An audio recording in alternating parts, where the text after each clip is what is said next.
وبركاته. إن الحمد لله نحمده ونستعينه ونستغفره ونعوذ بالله من شرور أنفسنا ومن سيئات أعمالنا.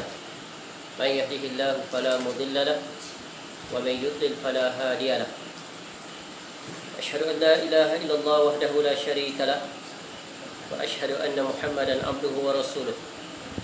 يا أيها الذين آمنوا اتقوا الله حق تقاته ولا تموتن إلا وأنتم مسلمون.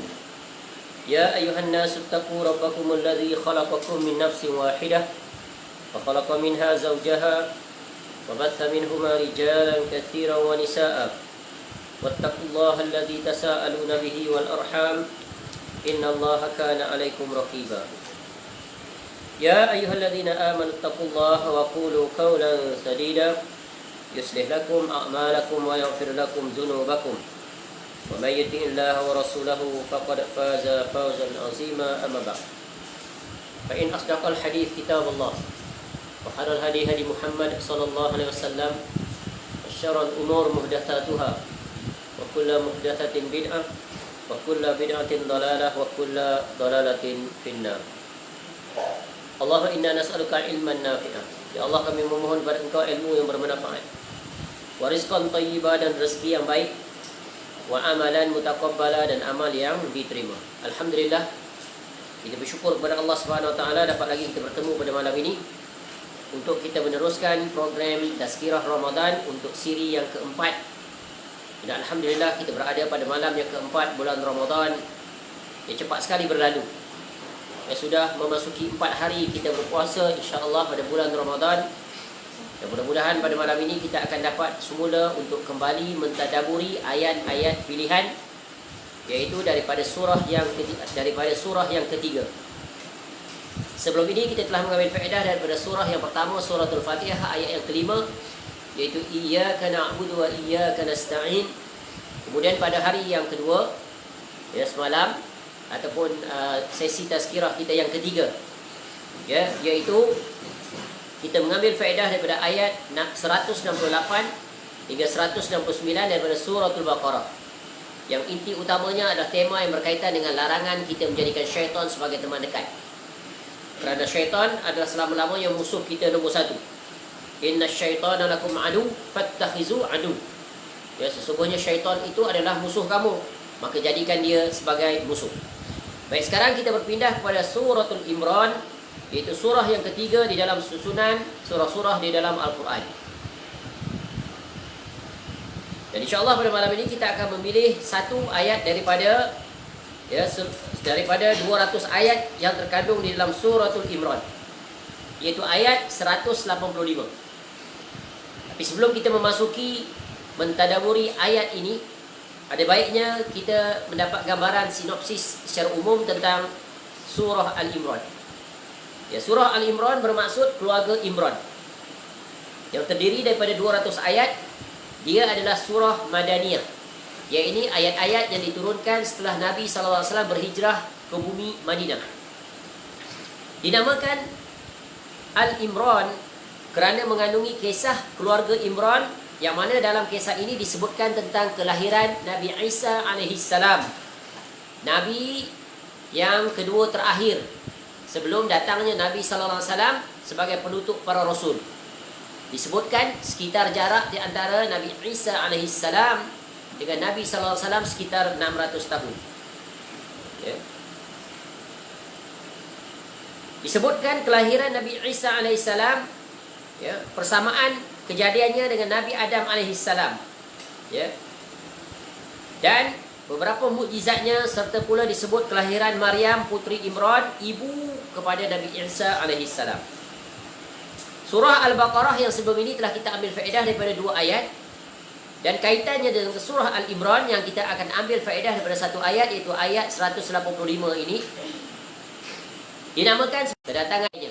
Jadi masa yang ada pada bulan Ramadan ini, maka kita bacalah daripada awal beserta pemahamannya sampai akhir.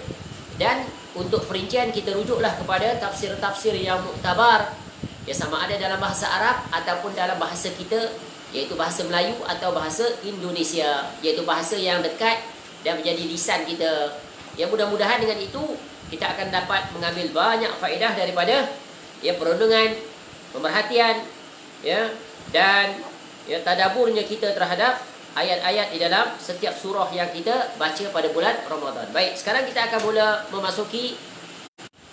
Mari sama-sama kita rujuk pada Al-Quran. Lihat ayat 185 di mana Allah Subhanahu wa taala berfirman, A'udzubillahi minasyaitonirrajim. Kullu nafsin za'iqatul maut wa innama tuwaffawna ujurakum yawmal qiyamah. Faman zuhziha 'anil nari wa udkhilal jannata faqad faz. Wa mal hayatud dunya illa mata'ul ghurur. Yang bermaksud, tiap-tiap yang bernyawa akan merasakan kematian. Dan sesungguhnya pada hari kiamat sahajalah disempurnakan pahalamu. Barang siapa dijauhkan daripada neraka dan dimasukkan ke dalam syurga, maka sungguh dia telah beruntung. Kehidupan dunia itu tidak lain hanyalah kesenangan yang memperdayakan. Sungguh ayat ini memberikan penerangan, menjedarkan hakikat seorang insan yang hidup di dunia, ya, apa yang perlu dia persiapkan, dan bagaimana kesudahannya hidup di dunia, dan bagaimana nanti keadaannya ketika dia berdiri di hadapan Allah. Ya, ayat ini apabila kita renungi dengan perenungan yang tajam, maka kita akan dapat menyimpulkan banyak sekali faedah-faedah yang sangat berguna bagi kita untuk melalui kehidupan yang Allah berikan kita pada sampai saat ini. Jadi ayat ini menjelaskan di antaranya tentang bagaimana kita menguruskan waktu yang Allah berikan kepada kita. Ya, bagaimana kita memastikan setiap saat yang kita lalui ke depan, kita isi dia dengan perkara-perkara yang akan memberikan faedah kita apabila nanti kita kembali menemui Allah Subhanahu wa taala. Baik, mari kita lihat. Daripada ayat ini ada 5 perkara penting. Faedah ayat secara keseluruhan. Yang pertama, ayat 185 ini menjelaskan semua yang bernyawa pasti akan mati. Tidak ada orang yang hidupnya kekal selama-lamanya sampai hari kiamat. Ya, daripada Nabi Adam AS tidak tersisa kaum itu, semuanya telah pergi meninggalkan dunia. Ya, hatta kita sebagai umat akhir zaman, Nabi SAW pun telah meninggalkan kita. Baik. Yang kedua, setiap yang mati nanti akan kembali dibangkitkan di negeri akhirat. Untuk apa? Untuk dihisap amalan-amalan mereka. Ya, jadi mati bukan penyelesaian kesudahan segala urusan. Ya, tapi akan ada lagi nanti. Dihidupkan kembali dan akan dihisap, dinilai seluruh kerja buatnya seseorang itu sewaktu dia hidup di dunia. Yang ketiga, ayat ini menjelaskan, ya, barang siapa yang berat timbangan amalnya, maka syurgalah ganjarannya. Itu yang ketiga. Yang keempat, sesiapa yang berat amal kejahatannya, maka nerakalah ganjarannya. Ya, nerakalah akibatnya. Dan yang kelima, daripada ayat ini yaitu penegasan Allah Ta'ala bahawa dunia ini hanyalah kesenangan yang sementara, yang mana ramai manusia yang tertipu dengannya. Cuba kita lihat penduduk dunia sekarang. Lebih kurang katakanlah estimationnya sekitar 8 bilion. Yang Islamnya berapa bilion? Cuma sekitar 2 bilion. Selebihnya kafir semuanya. Ya. Daripada 2 bilion umat Islam itu, berapa pula bilangan yang benar-benar sebagai seorang Muslim yang kafah, yang berjalan di atas petunjuk Al-Quran dan As-Sunnah, di atas pemahaman yang benar, iaitu mengikuti jalan para salaf. Ya, daripada 2 bilion itu, contohnya jika kita ingin kaitkan dengan rujukan hadis, umatku akan berpecah kepada 73 golongan. Katalah kita refer kepada 2 bilion tadi. Daripada 2 bilion itu, 73 berpecah pula mereka itu. Kulluhum finnar, kata Nabi SAW, semuanya masuk neraka. 73 tadi itu. Illa millatan wahidah, kecuali satu saja. Ya, satu saja yang selamat kumpulan itu. Daripada 73 tadi. Ya. Daripada jumlah keseluruhan umat. Ya, umat Islam. Siapa yang berada pada golongan yang selamat itu? Inilah yang paling menentukan, yang wajib kita berusaha untuk mencarinya, mengenalinya dan berada bersamanya dan berjalan di atasnya. Nabi SAW tak tinggalkan kita teraba-raba untuk mencari siapa golongan yang satu itu. Lalu Nabi SAW menyebutkan, ma ana alaihi wa ashabi. Aku dan para sahabat berjalan di atasnya. Maka itulah golongan yang selamat tadi. Iaitu apa maknanya? Iaitu terkandung di dalam ihdinas siratal mustaqim dan seterusnya. Baik, bukan di sini untuk penjelasannya, iaitu sekadar memberikan beberapa fakta penting, kesimpulan yang boleh kita tarik atau kita ambil daripada ayat 185 secara ringkas, secara global. Adapun spesifiknya, mari kita lihat, kita memasuki penjelasannya. Yang pertamanya, kullu nafsin za'iqatul maut wa innama tawaffawna ujurakum yawmal qiyamah faman zuhziha 'anil nari wa udkhilal jannah faqad faz wa mal hayatud dunya illa mata'ul ghurur. Jadi daripada ayat ini kita akan memberikan ataupun pengkhususan mentadaburi keyword dalam ayat ini, iaitu setiap jiwa pasti akan mati. Iaitu al-insan, khususnya kita manusia, dan jin. Kerana kedua makhluk inilah yang ditaklifkan bagi mereka untuk menegakkan ubudiyah mereka kepada Allah. Sebagaimana yang telah kita sering sebut, iaitu dalam surah Az-Zariyat ayat 56. وَمَا خَلَقْتُ الْجِنَّ وَالْإِنسَانَ إِلَّا لِيَعْبُدُونَ. Allah Ta'ala menyebutkan, tidaklah aku ciptakan jin dan manusia untuk selain melainkan untuk mereka itu berbuat apa? Iaitu beribadah kepada Allah. Baik. Yang pertamanya, sedarlah bahawa kita semua akan mati. Ya, kita semua akan mati. Sebagaimana ayat di permulaan, kullu nafsin za'iqatul maut. Ya, sebagaimana dalam hadis Nabi SAW, Nabi pernah bersabda, anna Nabi SAW qala, a'udzu bi'izzatika alladzi la ilaha illa anta, alladzi la yamutu wal jinnu wal insu yamutun. Aku berlindung kepada kemuliaanmu yang tidak ada Tuhan yang berhak diibadahi melainkan Engkau, yang tidak akan mati sementara jin dan manusia akan mati. Allah dia adalah Al-Hayyu. Ya. Dia maha hidup terus menerus dalam menguruskan urusan makhluknya. Adapun manusia ada batasannya, ada ajalnya. Ya, dan realitinya khusus bagi umat Nabi SAW, sebagaimana yang disebut oleh daripada Abu Hurairah radhiyallahu an, anna Rasulullah sallallahu alaihi wasallam qala, a'maru ummati ma baina as-sittin ila as-sab'in wa aqalluhum man yajuzu zalik.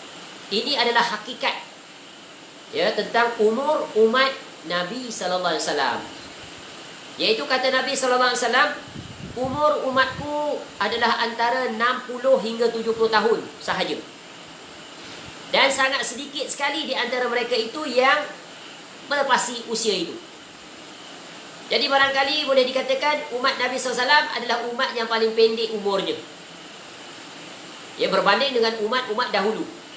Bukan setakat pendek usianya. Ya, kecil pula saiz fizikal umat Nabi SAW. Umat Nabi Adam AS berapa tinggi? 60 hasta. Lebarnya tak tahu berapa hasta, tak ingat, tapi ada disebutkan. Ya, umat Nabi SAW berapa tinggi? Barangkali tak sampai 1/3 agaknya. Ya, kecil, rendah. 6 hasta lah boleh katakan. Ya, 6/60 kali 100. Ya, 10% saja tinggi daripada umat Nabi Adam AS. Dahlah kecil. Ya, rendah. Kemudian umur pendek. Tu betapa jauh beza di antara umat Nabi SAW dengan umat-umat terdahulu. Ya, namun begitu Allah berikan kelebihan, jauh meninggalkan umat terdahulu. Dalam hadis yang pernah kita sebut sebelum ini, ya, kata Nabi SAW, kami adalah umat yang terakhir, tapi umat yang terawal masuk syurga. Masya Allah. Satu kenikmatan, satu anugerah, satu umat pilihan. yang kita wajib bersyukur. Kerana apa? Allah muliakan kita umat akhir zaman. Allah berikan kita keistimewaan di bawah pimpinan Nabi sallallahu alaihi wasallam, menjadi umat yang dimuliakan oleh Allah Taala mengatasi umat-umat yang terdahulu. Pendek umur, amal sedikit, tapi ganjarannya menakjubkan. Apa contoh? Contoh unitnya umat Nabi SAW ini, puasa. Allah kata apa pahala dia? Allah sendirilah yang akan membalasnya. Wallahu a'lam. Mudah-mudahan kita mendapat pahala yang berlimpah ruah. Baik. Jadi umat Nabi SAW pendek saja umurnya. Jadi barang siapa yang telah sampai umurnya 60 atau 70, maka hendaklah dia membuat persiapan. Kerana bila-bila masa sahaja mati akan menjenguknya. Mati akan menyapanya. Kerana dia telah berada di garisan penamat. Dia telah berada istilahnya di zon ICU. Pada bila-bila masa saja, secara ghalibnya sebagaimana yang disebut oleh Nabi SAW, mereka akan kembali kepada Allah. Apa buktinya? Lihat Nabi SAW. Berapa umur Nabi SAW ketika wafat? 63 tahun. Begitu juga Abu Bakar As-Siddiq radhiyallahu an, begitu juga umurnya. Begitulah sahabat yang lain. Sedikit sekali sampai umur 100 tahun, 90 tahun. Kecuali ada sahabat Nabi SAW di antaranya. Kerana apa? Kerana Nabi SAW doakan dia untuk umur panjang. Umur panjang, ramai keturunannya dan kaya dia. Siapa dia itu? Iaitu Maula Nabi sallallahu alaihi wasallam, Anas bin Malik radhiyallahu an. Masya-Allah, seorang sahabat Nabi SAW yang hebat. Menjadi pembantu Nabi SAW ketika umur 10 tahun di bumi Madinah. Nabi SAW wafat umurnya 20 tahun. Siang malam bersama Nabi SAW, berkhidmat sepenuh masa. Sayangnya dia kepada Nabi SAW. Dan begitu jugalah Nabi SAW sayangnya kepada Anas bin Malik radhiyallahu an, sehingga didoakan oleh Nabi SAW agar dia panjang umur, diberikan harta kekayaan dan diberikan ramai keturunan. Ketiga-tiganya dia meraihnya. Baik, kembali. Baik, di dalam suratul A'raf ayat 33, Allah Ta'ala menyebutkan tentang rahsia kematian. Likulli ummatin ajal, fa iza jaa ajaluhum la yastakhiruna sa'ah wa la yastaqdimun. Setiap umat mempunyai batas waktu. Maka apabila telah datang waktunya, mereka tidak dapat mengundurkannya barang sesaat pun, dan tidak dapat pula memajukannya. Maknanya bila Allah telah tetapkan takdir kematian, tak lewat, tak cepat, on the dot, tepat waktu. Tidak boleh nego lagi, tak boleh negotiate, tak boleh nak berunding dengan malaikat maut. Lambat sikit boleh tak? Aku banyak lagi amal tak buat ni. Tak boleh. Sebagaimana disebut seluruh umat-umat dahulu, mereka semua telah pergi meninggalkan dunia ini yang fana ini. Tak ada lagi dah. Umat Nabi Adam alaihissalam, umat Nabi Nuh alaihissalam, umat Nabi Musa alaihissalam, umat Nabi Isa alaihissalam, hatta Khidir alaihissalam yang disebut-sebut oleh sebagai golongan itu masih hidup pun, para ulama mengatakan dia juga telah meninggal dunia. Apakah tidak? Nabi SAW, Rasul yang termulia, penutup pun meninggal dunia. Dan di antara tanda-tanda kiamat, kata Nabi SAW, apa tanda kiamat nombor satu? Tak, nombor satu. Tak. Tanda kiamat yang pertama, diutusnya Nabi SAW sebagai Rasul. Itu nombor satu. Nombor dua, iaitu wafatnya Nabi SAW. Sebab itu Nabi SAW sebut apa? Apabila kamu ditimpa musibah, hendaklah ingat ada lagi musibah yang lebih besar yang ditimpa kepada kamu. Iaitu apa? Ingat tentang musibah kematianku. Jadi Nabi SAW sebut, kematian Nabi SAW adalah merupakan musibah. Sebab apa? Sebab tidak ada lagi tempat rujukan. Lalu dari situlah umat Islam mulalah berpecah. Masing-masing mengikut pimpinan masing-masing. Sampai saat ini umat Islam berpecah-pecah. Sehingga boleh dikatakan satu sindiran tajam pada umat Islam di zaman sekarang ini, mereka berpakat untuk tidak bersepakat. Mereka berpakat untuk tidak bersepakat. Makin berpecah, bukan makin bersatu. Padahal tagline yang sepatutnya mereka pegang adalah United we stand, divided we fall. Bersatu kita. Yang waktu tu dulu kata apa? Bersatu teguh, bercerai roboh. Itu hadis orang Melayu. Sesuai tak dengan syariat? Sesuai. Baik. Jadi ayat tadi menjelaskan tiap-tiap umat mempunyai batas waktu. Maka kita ni secara individu semuanya memiliki batas waktu. Ya, namun dalam hal berkaitan dengan kematian ada 3 perkara yang dirahsiakan daripada kita oleh Allah Subhanahu Wa Taala. Kita tahu, semua orang tahu dia akan mati. Tapi 3 perkara dirahsiakan kepadanya. Apa dia? Yang pertama, kita tak tahu bila kita akan mati. Itu yang pertama. Ada tak siapa di sini tahu bila dia nak mati? Tak tahu. Yang kedua, ya, kita tidak tahu di mana kita akan mati. Ya, mati di rumah ke? Mati di pejabat ke? Mati ketika pergi masjid ke? Mati ketika berada di pasaraya ke? Mati ketika mendengar kuliah ke? Dan sebagainya. Ada orang dia meninggal ketika dia nak berwuduk. Masya Allah, tanda-tanda husnul khatimah. Betul kan? Ada orang meninggal ketika dia berjalan untuk melakukan maksiat. Ya, nak pergi mana dia tu? Oh, nak pergi ke tempat perjudian, Genting Highland. Mati di situ. Ya, sebab itu berhati-hati. Nanti akan datang penjelasan tentang amal ibadah. Yang ketiga, kita tidak tahu bagaimana kita mati. Ya, Allah rahsiakan. Tak tahu bagaimana kita mati. Adakah mati aksiden? Adakah mati malam nanti tidur, terus tidur selama-lamanya, tak bangkit lagi dah subuh besok. Ya, inilah kuasanya yang terakhir. Jadi 3 perkara ini ya dirahsiakan oleh Allah Ta'ala. Maka dengan itu, setelah kita mengetahui hakikat kematian ini, hendaklah kita sentiasa bersiap siaga. Kerana mati, ya, dia tidak diketahui waktunya tadi. Kemudian mati tidak mengenal usia tua atau muda. Mati tidak mengenal sakit atau sihat. Ya, orang yang sakit koma 2 tahun di hospital, ya, jururawat yang menjaganya itu setiap hari sihat. Tiba-tiba yang mati dulu adalah jururawat, bukan yang koma tadi. Yang koma tu hidup, sihat balik. Jadi ini semuanya adalah di dalam rahsia Allah Subhanahu Wa Taala.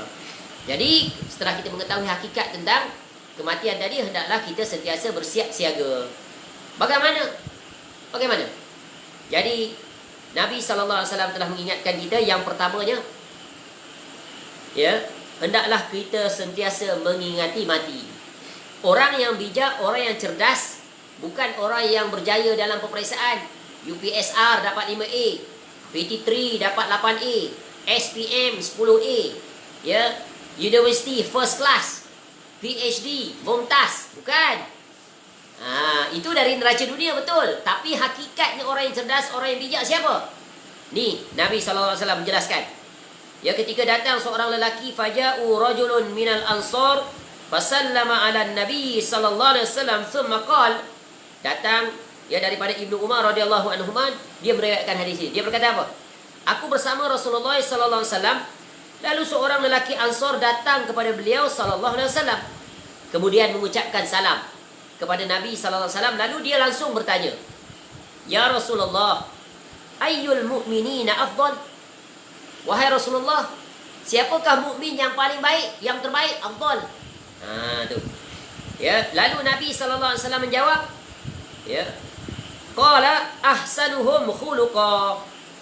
Yang paling afdal, yang paling terbaik adalah mereka yang berakhlak dengan akhlak yang mulia. Yang ini kita bahas dan perincikan pada siri kita setiap hari pada program, iaitu tentang apa? Ramadan membentuk akhlak mulia, dengan merujuk kepada hadis-hadis yang dihimpunkan oleh Al-Imam Ibnu Hajar Al-Asqalani rahimahullah di dalam kitabnya Bulughul Maram. Di bahagian akhir kitab itu, iaitu kitab yang bernama Kitabul Jami', yang terdiri daripada bab-bab, dimulai dengan bab adab. InsyaAllah, ya, ikutilah kuliah itu untuk kita mengetahui tentang lebih lanjut bagaimana kita memiliki akhlak yang mulia. Baik, kembali. Kemudian ditanya lagi oleh lelaki Ansar itu, ya, qal fa ayyul mu'minina akyas qal aktsaruhum lil mauti dzikra wa ahsanuhum lima ba'dahu isti'dadan ulaikal akyas. Ya. Lalu Nabi SAW jawab, ya, dia tanya soalan, siapa orang yang paling cerdik, yang paling cerdas? Agak-agak soalan ni kalau kita tanya lah, kita akan jawab apa? Siapa orang paling cerdik? Periksa lulus cemerlang, betul kan? Dalam kelas dapat nombor 1. Sampailah ke peringkat universiti. Orang sebut dia genius, best student, gold medal, dapat Dekan Award. Betul, yang itu betul. Tapi itu bukan yang hakiki, bukan hakikat yang sebenar kecerdasan. Tapi orang yang cerdas adalah, kata Nabi SAW, iaitu yang paling banyak mengingat kematian di antara mereka, dan yang paling bagus persiapannya setelah kematian. Mereka itulah orang-orang yang cerdik. Sungguh menakjubkan definisi yang diberikan oleh Nabi SAW. Sebab apa? Cerdik macam mana pun, kalau dia sampai ajalnya, kecerdikannya sudah tidak berguna lagi. Betul kan? Tak ada nilai di sisi Allah, cerdik, cerdas. Ya, sebab bukan semua orang Allah berikan cerdik, cerdas. Ada orang yang bodoh dari sudut pendidikannya. Tapi jangan salah faham. Kalau begitu tak payahlah jadi cerdik dalam urusan dunia. Tak, kena. Tapi yang salahnya apa? Cerdas, cerdik dalam urusan dunia, tapi jahil, bodoh dalam urusan akhirat. Sebab itu, bila kita jadi orang yang cerdas, excellent student, best student dalam urusan dunia, kita juga best student dalam urusan akhirat. Iaitu tidak ada split personality. Tidak ada personality yang terpisah. Oh, hebat urusan dunia, tapi urusan akhirat fail. Oh, hebat urusan akhirat, urusan dunia fail. Tak, kita nak dua-dua. Sebab apa Allah perintahkan demikian? Sebagaimana Allah sebut dalam Al-Quran, dalam surah Al-Qasas, وَابْتَغِي فِي مَا آتَاكَ اللَّهُ الدَّارَ الْآخِرَةِ وَلَا تَنْسَ نَصِيبَكَ مِنَ الدُّنْيَا. Allah suruh kita, mula-mula perintah Allah, iaitu, dan carilah apa yang dipersiapkan oleh Allah Ta'ala untuk kamu di negeri akhirat. Mula-mula tu yang prioriti dia dulu, persiap untuk negeri akhirat. Dia orang cerdas. Dan pada masa yang sama, jangan lupakan bahagian kamu di dunia. Maknanya dalam urutan prioriti, letak akhirat, urusan akhirat nombor 1 dulu. Urusan dunia nombor 2. Contoh penerapan. Ketika kita bermesyuarat, kemudian muazzin mengumandangkan azan, adakah kita nak teruskan mesyuarat atau kita berhenti, kita pergi untuk menyahut panggilan muazzin? Mana satu? Nak teruskan mesyuarat ke? Seorang mukmin yang tunduk dan patuh kepada Allah, kerana Allah yang mengurniakan rezeki pada dia, Allah yang memilih dia untuk ditempatkan di tempat pekerjaan itu, Allah yang mengangkat darjatnya sampai dia naik ke tingkatan-tingkatan pencapaian dalam kerjayanya. Betul kan? Dan panggilan yang dia dengar itu di telinganya, hayya 'alas solah, hayya 'alal falah. Muazzin mengumandangkan, menyampaikan utusan, iaitu Allah menyerunya. Ya, segeralah kamu, hayya 'alas solah, bersegera untuk mendirikan solat, membesarkan Allah. Kemudian hayya 'alal falah, kerana orang yang menyambut panggilan untuk mendirikan solat, mereka sebenarnya sedang menuju ke arah kejayaan. Kejayaan apa tu? Kejayaan di negeri akhirat. Ini baru cerdas, baru hebat. Jadi jadilah seorang engineer yang bertakwa kepada Allah. Jadilah doktor yang bertakwa kepada Allah. Beza tak doktor yang bertakwa kepada Allah dengan doktor yang hanya bertakwa dalam urusan dunia? Bila dia buat ucapan, contohnya dalam senario kita menghadapi musibah COVID-19 ni, dia buat ucapan, ya Alhamdulillah, dia sebut Alhamdulillah mula kan ucapan dia. Setakat ni prestasi kita terkawal, bilangan kes baru dapat dikawal berada pada paras, iaitu 100 ke bawah.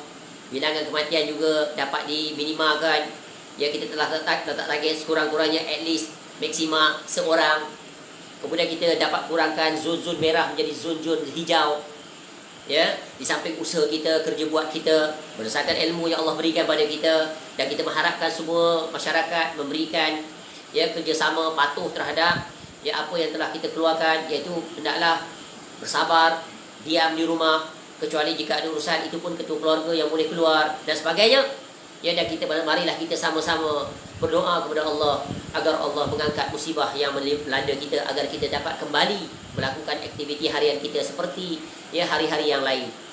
Semoga Allah mengampuni seluruh dosa-dosa kita dan Allah memperkenankan doa kita. Tu baru excellent. Baru doktor yang bertakwa, baru Perdana Menteri yang bertakwa. Masya Allah. Dengan itu maka Allah Ta'ala akan mempercepatkan diangkatnya. Tapi kalau bercakap, kita telah buat berbagai usaha, segala tindakan-tindakan yang kita buat mengikut standard operating procedure yang telah ditetapkan. Masyarakat memberikan kerjasama. Doktor-doktor kita bekerja siang malam. Jururawat kita dan sebagainya. Dan kita telah berusaha untuk mengkaji dan mendapatkan bantuan daripada luar negara untuk mempercepatkan dapat vaksin dan sebagainya. Setakat itu je. Tak sebut pun, tak sandarkan kepada Allah. Ini pincang. Ya, itu contoh orang yang hanya hebat dalam urusan dunia, tapi dia tak hebat dalam urusan akhirat. Baik, ya. Jadi orang yang cerdas adalah menggabungkan kedua-dua perkara. Dia meletakkan agama nombor satu dan dunia di belakangnya. Sebab apa? Sebab ada sebab. Nanti akan dijelaskan. Ya, baik. Sebab tu jadilah doktor yang bertakwa, engineer yang bertakwa, ya, accountant yang bertakwa, polis yang bertakwa, ya, guru yang bertakwa. Apa saja profession kita dalam urusan dunia, wajib kita bertakwa kepada Allah. Baik, kembali. Jadi orang yang cerdas adalah orang yang paling banyak mengingat kematian di antara mereka dan paling bagus persiapannya setelah kematian.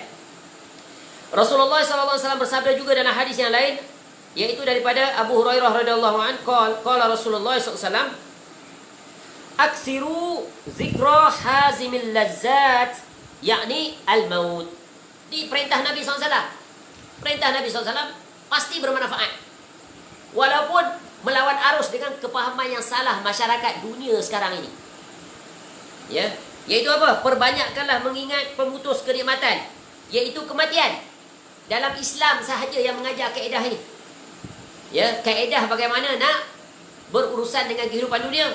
Kedepankan dulu, ingatkan kematian.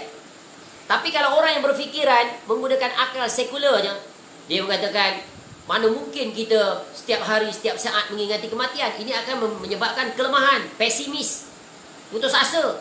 Kita kalau boleh nak hidup, nak panjang umur, bila fikir tentang kematian, maka kita tak akan produktif. Itu alasan-alasan dangkal. Sebenarnya, dia salah pemahaman. Maksud mengingat kematian ini adalah, ya, sebagaimana kata para ulama seperti Al-Imam Al-Qurtubi rahimahullah. Dia berkata, ni ulama hebat, salah seorang ulama ya tafsir. Dia juga mengarang kitab yang berkaitan dengan perjalanan hidup seorang menuju negeri akhirat yang bertajuk kitab At-Tazkirah. Dah diterjemah pun. Ya, sama ada dalam bentuk 2 jilid atau 1 jilid. Cari kitab tu. Tapi cari kitab yang telah ditahqiq. Ya. Ya, Al-Imam Al-Qurtubi adalah pengarang tafsir Al-Qurtubi. Dia adalah asal daripada Andalusia. Iaitu ketika mana Spanyol itu di bawah pemerintahan umat Islam untuk tempoh masa yang sangat panjang. Berapa lama? Sekitar 800 tahun. Hebat umat Islam. Ia memulakan dan membangunkan tamadun hebat dunia di benua Eropah. Iaitu di negara mana? Andalusia. Sekarang nama apa?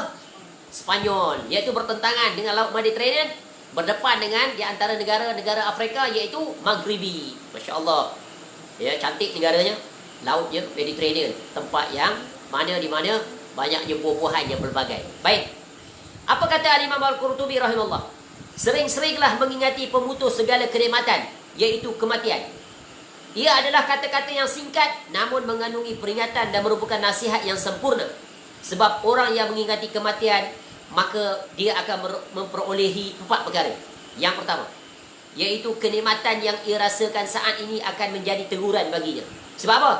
Kalau dia lalai dan alpa dalam kerakusannya terhadap dunia, ya, maka dengan mengingati mati, maka dia akan menahan diri untuk dia kembali menunaikan haknya kepada Allah. Yang kedua, menghalanginya dari mengharapkan kenikmatan serupa di masa depan. Maknanya akan ada sifat qanaah pada dia. Tidak tamak haloma terhadap dunia. Sebab apa? Dunia ni banyak mana pun yang ada di genggaman kita. Duit dalam bank ada 2 juta. Ya, rumah banglo besar ada 10 bilik, kereta 5. Orang gaji ada 5 orang.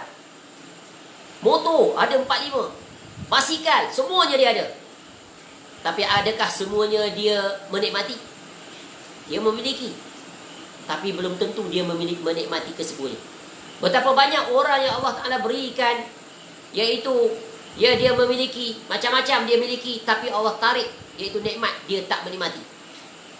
Contoh, duit banyak, ya, pergi restoran, tengok orang makan sedap, dia tarik 3 layer, ya, dia tarik. Lepas tu dah order, ingat kat telinga ni, doktor nasihat telinga, awak ingat sikit ya, awak tu diabetes tahap kronik. Kau minum secawan tu je lagi hospitalize, silap-silap innalillahi wa inna ilaihi raji'un. Apa faedah duit 1 juta tadi? Dia tarik bukan 1 juta, barangkali 10 ringgit sebab makan tempat yang Standard, eksekutif. Ya, tengok Allah tarik nikmat. Untuk apa? Kesedaran pada dia. Itu baru dia tarik. Rumahnya yang besar. Bukan semua bilik dia duduk. Barangkali sebesar-besar rumah, akhirnya dia duduk di bawah, bukan duduk level atas. Cuba lihat mak ayah kita di kampung. Buat rumah besar-besar. Betul kan? Sebab anak ramai. Ya, dulu kecil-kecil lagi. Rumah kecil. Bila dah Allah berikan rezeki, rumahnya makin dibesarkan untuk anak-anak, balik raya, cucu. Tapi selepas itu, semuanya pergi kembali ke rumah masing-masing. Rumah yang begitu besar, di mana mak ayah kita duduk? Duduk di dapur. Pusat rumah tak ditempati semuanya. Sunyi seolah-olah rumah kecil sahaja. Itu contoh nilai dunia. Dan berapa banyak pula orang yang tak memiliki tapi menikmati. Special. Dia tu sopir aja. Driver. Bawa kereta masuk kereta bos dia. Dia yang bawa pergi jalan merata. Tak perlu beli dia. Tak memiliki tapi menikmati. Best tak? Dapat juga naik mes. Bawa pergi merata-rata. Tak perlu beli. Ya, kalau nak menuju kesempurnaan, memiliki dan menikmati. Tapi takkan jumpa begitu. Tetap Allah akan tarik salah satu nikmat. Dia memiliki tapi bukan semua dia dapat nikmat. Itu aja nilaian dunia. Ya. Itu bila kita ingat mati, ya dunia ni sementara. Yang kita hendak adalah nikmat yang kekal selama-lama. Kita memiliki dan kita menikmati. Tak akan jumpa di dunia sempurna. Jumpa di mana? Di dalam syurga. Betul kan? Memiliki bukan calang-calang. Isteri lebih daripada satu. Walaupun di dunia takut nak isteri lebih. Tapi di syurga dapat bidadari ramai. Ya, tu. Ya, kemudian yang ketiga, membuatnya zuhud terhadap apa yang dia inginkan. Tak tamak dia. Ya, dia bersyukur dengan apa yang ada. Dan yang keempat, menyedarkannya tentang hakikat dan nilaian dunia. Ya, sebab itu, apa makna menyedarkan dirinya tentang hakikat dan nilaian dunia bila dia ingat mati? Bahawa dia hidup, dia akan mati. Dan dia tahu bahawa hidup dan mati ini tak lari daripada 3 perkara. Hidup dan mati seorang insan, semua sama. Tak akan lari daripada 3 perkara. Dia akan menghadapinya. Apa yang pertama? Bila dia mati, yang ikut bersamanya ke alam barzah tak banyak, 3 je. Di dunia barangkali dia banyak benda dia, tapi bila mati yang ikut dia 3 sahaja. Sangat sederhana. Apa kata Nabi SAW? Yatba'ul mayta thalatha fayarji'u usnani wa yabqa ma'ahu wahid ahluhu wa maluhu wa amaluhu. Fayarji'u ahluhu wa maluhu wa yabqa amaluhu. Mayat itu nanti bila dia dah mati, dia akan dihantar ke alam perkuburan. Tu alam transit. Rumah dia nombor 2, transit. Rumah di dunia dia tinggalkan, dia dah mati. Tak ada orang mati yang disimpan di rumah untuk tinggal bersama ahli keluarga. Takkan ada. Kecuali orang yang something wrong somewhere. Ya. Lalu ketika dia hantar ke alam barzah, apa yang mengikutinya? 3 saja. Satu adalah keluarganya. Dan itu pun bukan seluruh ahli keluarganya yang ikut ke alam barzah. Tak semua. Yang kedua adalah hartanya. Hartanya bukan semua yang ikut. Barangkali yang ikut pun barangkali kenderaan dia. Itu pun nak bawa ahli keluarga dia tadi. Bukan semua kenderaan 5 yang dia ada tu ikut semua, tak. Barangkali 1 je. Ya. Habis-habis kuat yang ikut bersamanya nanti adalah payung, tikar dan sebagainya. Sikit tak? Harta yang melimpah ruah, emas, ya, permata, semuanya tak ikut. Duduk di rumah. Yang ketiga adalah amalnya. Lalu Nabi SAW lanjut, 2 akan balik. Tak ketunggu situ. Harta dan ahli keluarga. Seorang isteri mengiringi jenazah suaminya. Adakah dia akan duduk situ tunggu selama-lamanya? Tak. Cepat sekali dia balik. Betul kan? Apatah lagi seorang suami, kalau isterinya yang dihantar ke perkuburan, lagi cepat dia balik. Lagi cepat dia balik. Sebab apa? Nak cari pengganti. Tak dia dah cari dah. Isteri nak ganti dia. Isteri dah meninggal. Ya. Yang akan kekal bersama dia siapa? Amal. Bila dia tahu bahawa nanti dia mati, yang akan bersama dengan dia, yang akan menjadi pembenting, penyelamat, ya, iaitu amal. Itu yang pertama ketika dia mati. Yang ikut dia 3 je. Yang kedua, bila dia berada di alam barzah, semua orang pulang. Ya, di rumah mewah, Masya Allah, di dunia aircon setiap bilik, ruang tamu aircon, semua aircon. Tapi boleh tak dia pesan wasiat pada ahli keluarga dia bila meninggal nanti, kau tolong pasang aircon dalam kuburan aku, boleh tak? Dia letak tilam, download pillow punya, ya, untuk aku baring di situ, boleh tak? Tak boleh. Ya, rumahnya sama dengan semua orang. Ya, kecil, sempit, tanah. Tu. Bila dah berada dalam barzah, semua orang pulang, dia akan dihadapkan dengan 3 soalan. Tadi 3 ikut, ni 3 soalan pula datang. Sungguh mencemaskan dan menakutkan. Soalan pun dah bocor. Soalan pun sangat pendek, straightforward. Bukan soalan yang memerlukan kecerdasan. Kecerdasan ni, genius tak perlu. Bukan soalan nak test IQ, bukan. Soalan apa? Apa dia soalan? Man Rabbuka. Waman Nabiyuka. Wama Dinuka. Fasih semua. Tanya budak-budak sekolah rendah. InsyaAllah dia boleh jawab. Ya. Siapa Tuhan kamu? Siapa Nabi kamu? Apa agama kamu? Ya, walaupun dah hafal, dah diajar, bukan itu ya yang akan menjawabnya. Yang akan menjawabnya apa tadi? Amal. Kemudian yang ketiga, ketika dia telah berada, selesai sudah disoal, semua orang dah balik pun, maka habis dah soalan. Maka 3 pula perkara yang akan menjadi teman setianya sehingga kiamat ditegakkan. Apa dia? Kata Nabi SAW, Iza matal insan inqata'a amaluhu illa min salat. Sadaqatun jariyah, au ilmun yantafa'u bih, au waladun soleh yad'ulah. Inilah nikmatnya orang yang soleh, dia beramal, mempersiapkan. Ya, bila dia ingat mati, maka dia pasti akan mempersiapkan ini, amal. Ya, dia akan menikmati kebahagiaan di alam barzah. Ya, dia beristirahat untuk tempoh yang hanya Allah Ta'ala sahajalah mengetahui lamanya. Kerana 1 hari di alam barzah tak sama dengan 1 hari di dunia.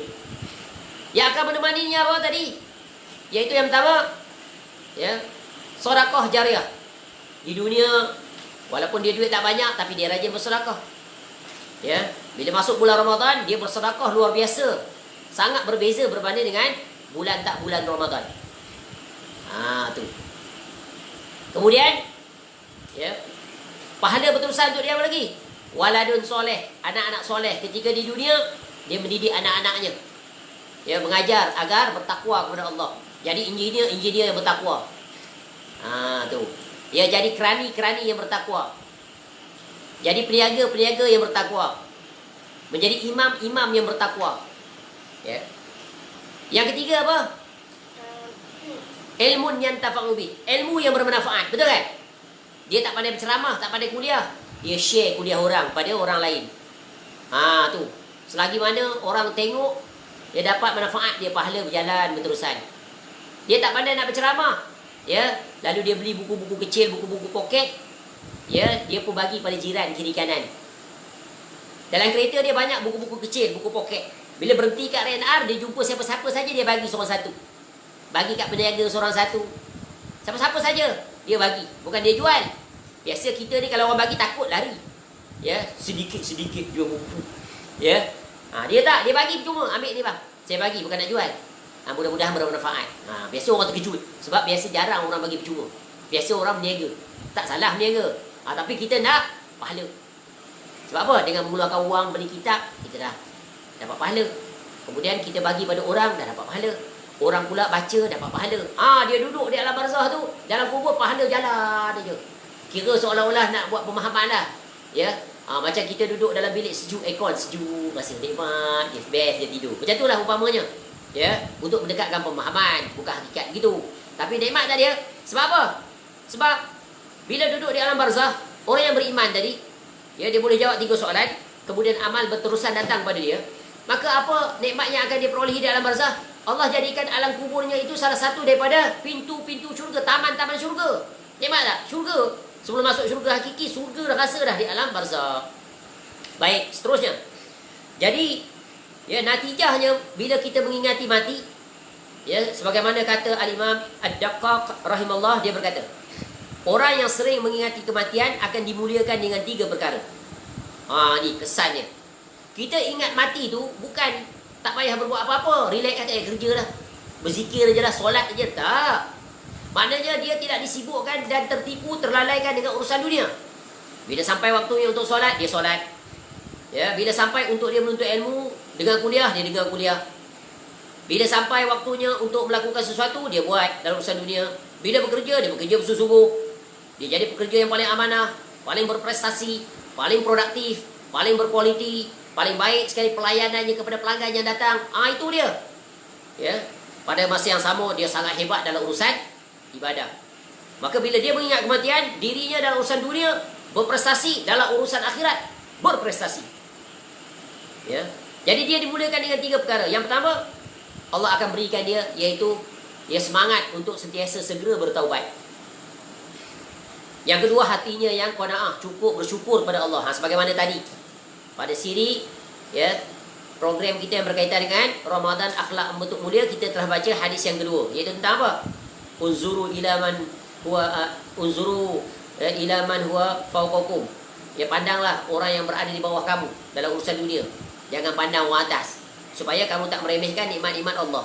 Maknanya ada sifat apa? Qanaah, cukup, bersyukur dengan nikmat yang ada, tidak dirisaukan dengan apa yang tiada. Ini baru peribadi yang hebat. Akan hilang sifat dengki, sifat keluh kesah, sifat tak berpuas hati, ya, sifat menyalahkan takdir. Ya. Maka dia akan bersyukur, ya Allah, dengan nikmat yang ada. Alhamdulillah, aku masih ada makanan tadi walaupun berbuka puasa, ya, dengan nasi, ya, dengan ikan masin saja. Alhamdulillah, ya Allah, ada juga makanan. Berbanding barangkali ketika itu ada ramai orang yang tak bertemu dan menjamah makanan walaupun sebiji nasi. Masih tercari-cari. Ya, buka puasa dengan air pahit, ya, buka pahit minum. Tak ada makanan. Tu. Yang ketiga, orang yang mengingati mati, dia akan giat bersungguh-sungguh dalam beribadah kepada Allah. Ya. Sebaliknya, orang yang lupa kepada kematian akan dihinggapi penyakit menunda-nunda taubat. Tak apalah, muda lagi, tak apalah, enjoy dululah. Masjid tu nanti-nantilah, masjid tu kemudianlah. Ya, solat kat rumah sudahlah. Contoh, kuliah tu nantilah, kuliah nanti pencen lah kita pergi kuliah, pergi masjid. Sekarang ni sibuk sangat ni dengan urusan dunia. Tunda-tunda taubat, tunda-tunda amal. Kemudian yang kedua, Allah akan jadikan dia tamak terhadap dunia. Duit dah banyak dah, juta-juta duit, ratus ribu. Kalau dia mati, hidup semula tak habis. Sibuk lagi dengan membesarkan perniagaan, dengan dalih tipuan syaitan, supaya nanti anak-anak kamu tak susah, akan diwariskan perniagaan. Belajarlah, bacalah tentang sirah Nabi SAW, tentang kisah para sahabat. Bagaimana dunia langsung tak bertapak di hati. Abu Bakar As-Siddiq radhiyallahu anhu, seorang yang sangat kaya. Bila Nabi SAW menjelaskan tentang agar membantu dalam perjuangan Islam, habis semua harta dia bagi. Begitu juga Uthman radhiyallahu anhu, bagi berapa ribu unta. Kayanya Uthman ni, bagi banyak. Padahal unta tu mahal amat, mudah saja dia bagi. Orang sekarang, Masya Allah, orang-orang kaya diuji dengan orang miskin. Ramainya orang yang tak bekerja, hilang pekerjaan. Adakah dia turun mencari orang-orang itu untuk dibantu? Ya, kalau separuh sudahlah daripada harta dia, barangkali dia ada duit 1 juta, ambil 500 ribu, carilah orang-orang miskin. InsyaAllah Allah akan ganjari dia dengan pahala berterusan, dan Allah akan ganti apa yang dia infakkan. Kerana itu adalah janji daripada Allah. Tak sepatutnya dia senang, cukup makannya, mewah, ketika orang lain ramai sekali yang susah. Ini Allah uji bagi orang-orang kaya, khususnya di zaman ini. Ya, kerana rezeki yang Allah berikan itu ada haknya, maka tunaikanlah. Baik, yang seterusnya, panjang angan-angan. Panjang angan-angan. Ya, banyak masa lagi, sihat lagi. Ya, nantilah dulu. Tunggu. Dia tunggu. Tiba-tiba kematian datang menjemputnya. Maka kesimpulan daripada ayat ini adalah, ya, hendaklah kita buat persiapan. Dan persiapan yang terbaik untuk menghadapi kematian adalah persiapan takwa. Sebagaimana Allah sebut dalam surah Al-Baqarah ayat 197, wa tazawwadu fa inna khairaz zadi taqwa. Ya, berbekallah, dan sesungguhnya sebaik-baik bekal adalah takwa. Surah Al-Baqarah ayat 197. Maka berkata Syekh Abdul Rahman bin Nasir As-Sa'di rahimahullah, yang berkaitan dengan ayat ini, bekal yang sebenarnya yang tetap mesti ada di dunia dan di akhirat adalah bekal takwa. Ia adalah bekal yang mesti dibawa untuk negeri akhirat yang kekal abadi. Bekal ini diperlukan untuk kehidupan sempurna yang penuh kelazatan di akhirat dan negeri yang kekal abadi selamanya. Siapa saja yang meninggalkan bekalan ini, perjalanannya akan terputus dan tak akan mendapatkan berbagai kesulitan. Bahkan ia tak akan dapat sampai kepada negeri orang yang bertakwa, iaitu syurga. Ya, jadi ayat ini menjelaskan pujian bagi orang-orang yang bertakwa, mempersiapkan amal soleh untuk menghadapi kematian. Ya, dan peringatan yang terakhir tentang kematian, semua orang yang mati akan menyesal. Dan dia minta dikembalikan semula ke dunia walaupun sesaat. Walaupun dia datang kepada Allah dengan membawa amal yang banyak. Kerana dia telah nampak tentang hakikat kenikmatan atau azab yang bakal dihadapi. Oh, menyesal aku tak buat ni. Nampak depan mata, tapi menyesal sudah tidak berguna. Sebagaimana orang-orang kafir, mereka menyebutkan, hatta idza jaa ahaduhumul maut qala rabbi irji'un la'alli a'malu salihah fima taraktu kalla innaha kalimatun huwa qailuha wa min waraihim barzakhun ila yaumil yub'atsun. Demikianlah keadaan orang-orang kafir itu. Sehingga apabila datang kematian pada seseorang daripada mereka, dia berkata, ya Tuhanku, kembalikanlah aku ke dunia agar aku berbuat amal yang soleh terhadap apa yang telah aku tinggalkan. Sekali-kali tidak. Sesungguhnya itu adalah perkataan yang diucapkannya sahaja. Dan di hadapan mereka ada dinding sampai hari mereka dibangkitkan. Ini keadaan orang kafir berada di alam barzakh. Mereka disiksa. Menyesal sudah tidak berguna. Begitu juga kita baca surah As-Sajdah pada pagi Jumaat. Ada satu ayat yang menjelaskan minta kembali semula ke dunia. Farji' na'mal salihah inna mungkin. Maka kembalikanlah kami, ya Allah, ke dunia. Kami nak berbuat dengan amal-amal yang soleh. Kerana sekarang kami telah menyaksikan, nampak ada bukti. But there is no way out. You cannot go back. Tak boleh balik semula. Kamu dah berada di alam barzakh. Transit, tunggu untuk alam akhirat. Kekal selama-lamanya. Jadi semoga tadabbur kita terhadap surah ini satu ayat yang membekas dan memberi kesan kepada kita, supaya kita sentiasa mengingati kematian. Bila ada sifat itu, maka akan datang kekhawatiran dan ketakutan. Maka ianya akan menghalang kita daripada berbuat kemaksiatan. Dan kita akan bersungguh-sungguh di dalam berbuat kebajikan, ketaatan. Dan bersungguh-sungguh dalam perkara-perkara yang kita diperintahkan untuk melakukannya. Semoga bermanfaat. Semoga Allah Ta'ala menjadikan kita orang-orang yang mendengar, kemudian langsung dia berbuat. Ya, mudah-mudahan Allah meletakkan kita di atas ketaatan sehingga ke penghujung usia kita, sampai ajal menjemput. Semoga penghujung pengakhiran kehidupan kita, ya Allah tetapkan di atas istiqamah dalam keadaan husnul khatimah. Wallahu a'lam. Semoga bermanfaat. Segala kebaikan semuanya kembali kepada Allah. Wa ma bikum min ni'matin fa minallah. Kekurangan, kesilapan, ketelanjuran adalah dari diri saya. Mudah-mudahan Allah mengampuni kita kesemuanya. Subhanakallahumma wa bihamdika asyhadu an la ilaha illa anta astaghfiruka wa atubu ilaik. Wa sallallahu ala nabiyyina Muhammad wa ala alihi washabbihi wasallam. Wa akhiru da'wana alhamdulillahi rabbil alamin. Wassalamu alaikum warahmatullahi wabarakatuh.